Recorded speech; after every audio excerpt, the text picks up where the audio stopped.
Você já deve ter ouvido esta frase: os autores não escrevem livros, eles escrevem textos que se transformam em livros pelas mãos de especialistas, que são os editores. São esses profissionais que traduzem um simples arquivo de texto em um material bonito, organizado e vendável. Mas afinal, de que é composto um livro? Qual deve ser a estrutura do livro para que ele mereça esse nome? Fique até o final desse vídeo, que este é o nosso assunto de hoje.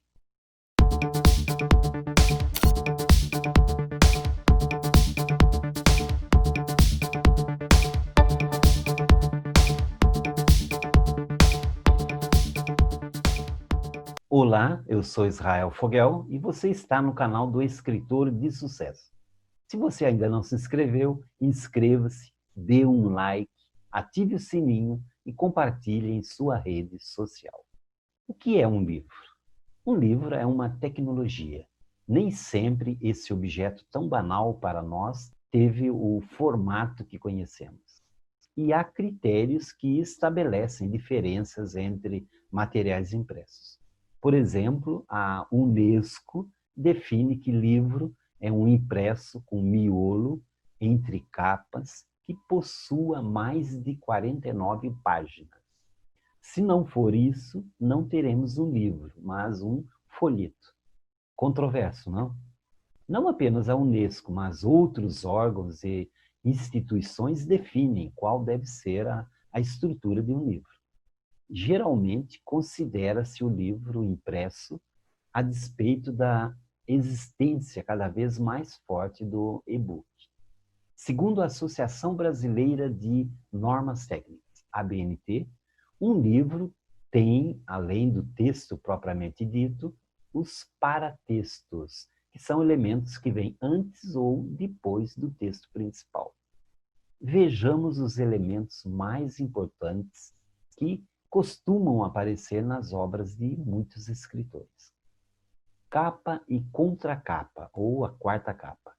A capa protege o livro, mas serve também para seduzir os leitores. Não é à toa que muitas editoras investem em capas bonitas, chamativas e elegantes.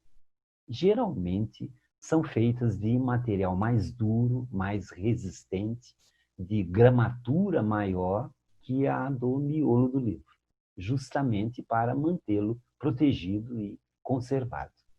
Já que as capas existem, costumam ser usadas também como suporte para alguns textos que ajudam a vender os livros.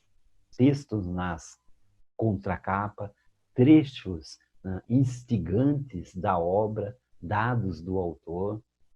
A capa propriamente serve para identificar o autor, a obra, a editora e outras informações interessantes. A folha de rosto e a falsa folha de rosto, que é opcional, trazem informações sobre a obra, que repetem a capa, mas também podem adicionar mais dados, como número de edição ou impressão. Nas costas dessa folha costuma vir a ficha catalográfica, geralmente feita por bibliotecários. Com isso, é possível classificar a obra, registrar o seu número do ISBN e juntar dados como créditos dos profissionais desta edição. Dedicatória e agradecimento. Quem não sonha com isso? Um dia dedicar a obra a uma namorada, aos filhos, aos pais, aos amigos. Essas são folhas que servem para homenagear, agradecer e explicar. Do mesmo modo, a folha de epígrafe, que é opcional, mas que muita gente usa para transcrever algum trecho inspirador de outra obra. Um poema, uma frase, um, um dito filosófico pode vir aí, mostrando que um livro puxa o outro. Sumário. É comum e recomendável que se siga o sumário. Trata-se de uma espécie de esquema que traz os capítulos e as seções do livro.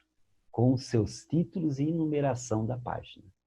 Com ele é possível, então, encontrar partes da sua obra quase que diretamente, sem ter de folhear de forma aleatória. Não confundir sumário com índice. Os índices vêm no fim da obra, e nem todos têm. Costumam ser por temas ou por assuntos tratados no livro. Prefácio e apresentação. Pode ser importante apresentar a obra ao público, fazer um estudo sobre ela, mostrar para que veio. Isso é feito pelo próprio autor. E aí costuma-se chamar apresentação. No entanto, é mais comum que os autores convidem outros autores mais importantes e reconhecidos para falar sobre a obra. Isso ajuda a divulgá-la e a legitimá-la. Os prefácios costumam ser escritos por outros, assim como os pós-fácios, que são a mesma coisa, só que depois do texto principal. Essa é a estrutura básica de um livro, muito embora o essencial mesmo sejam capa contra capa e miolo. O sumário deve entrar nessa lista. Tudo mais depende bastante da vontade do autor e do campo de publicação. Literário, técnico, religioso, autoajuda ou infantil.